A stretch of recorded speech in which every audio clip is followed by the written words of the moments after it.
Let's talk about December 25th, Christmas, the one day every year where we all agree to pretend freezing weather, money stress, and awkward time with extended family somehow feels magical.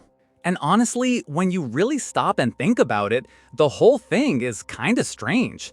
We took old winter traditions where people drank to survive dark winters, layered religion over it, then handed the entire season over to the big fat corporations. And now the main rule of Christmas is basically this: you prove you love somebody by buying them stuff. Stuff made somewhere across the world, wrapped in shiny paper, just so it can end up in a trash bag a day later. And somehow, this became normal. I mean, seriously, if a grown man dressed in a red and white costume climbed into your house through the chimney in July, you'd probably shoot on sight or call the cops immediately. But in December, we leave cookies and milk out for him like this is completely reasonable behavior. And what about the actual gift exchange? Because this is where the anxiety that a lot of people have during this time of year really kicks in. Christmas gifts aren't really about giving anymore. They're more like emotional math. You're basically trying to guess how much somebody spent on you or how big their gift is so you can match the energy correctly.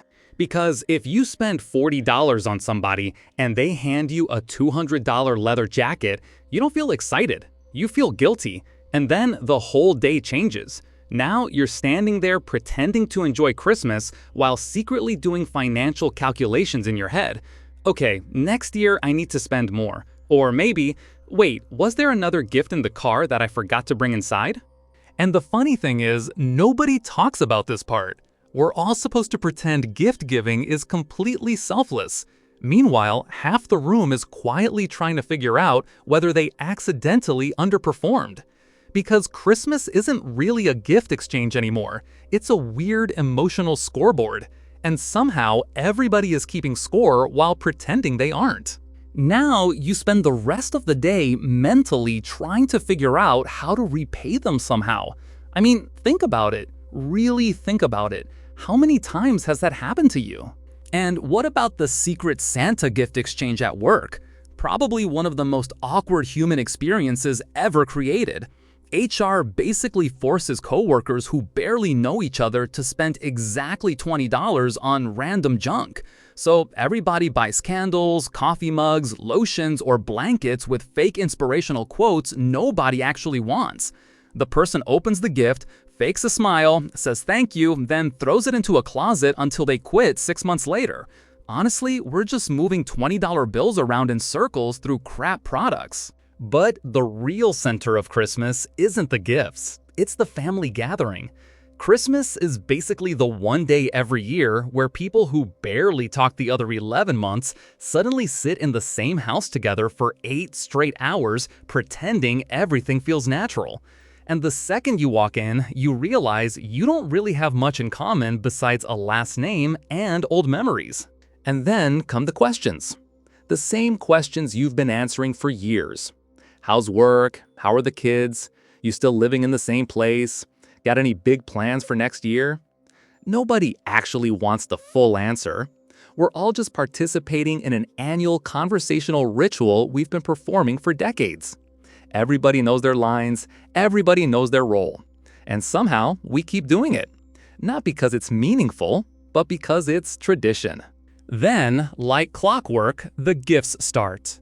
And somehow, every relative gives you things that feel like they were bought at a gas station on the drive over. Tube socks, body wash sets, random snacks. All from people who've known you for 30 years, or should know you, but still have no idea what your actual life looks like. You smile, say thank you, and quietly realize that gift is probably staying in your trunk until spring. And of course, somebody drinks too much eggnog before dinner is even ready. Be honest, every family has that one aunt or uncle passed out on the couch by 2 in the afternoon, snoring through a football game nobody's even paying attention to. And then dinner finally starts. But instead of warm conversation and connection, everybody just quietly eats while trying not to accidentally start an argument. Forks scraping plates, people chewing in silence, Everybody's staring at mashed potatoes like they're emotionally exhausted. And the whole time, every person at that table is secretly wondering the exact same thing. How much longer before I can politely leave?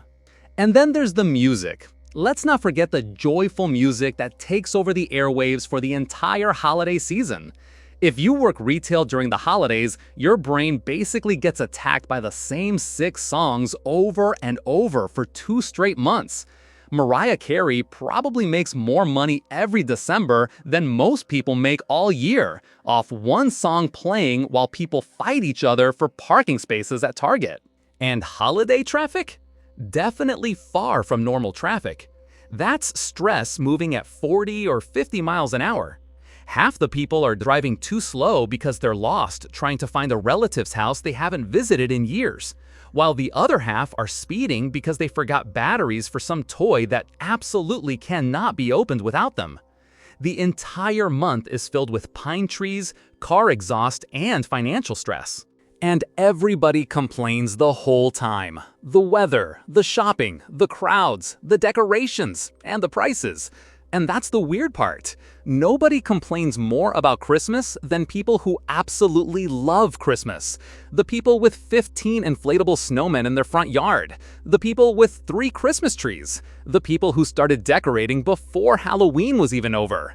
They're stressed, they're exhausted, they're behind on shopping, and they're over budget. And somehow, they're also the first people telling everybody else how magical the season is. It's like we're all participating in one giant holiday endurance event while pretending we're having the time of our lives. It's basically one giant month-long societal emotional breakdown. But here's the strange part. Even after the stress, the money, the awkward family dinners, the fake smiling, and the random socks nobody asked for, we're all probably going to do it again next year. Because somehow, after all the chaos, you sit there looking at the empty wrapping paper on the floor and think, yeah, that was actually kind of nice. And maybe that's because underneath all the commercialization, underneath all the spending, underneath all the awkward conversations, there are still a few real moments hiding in there.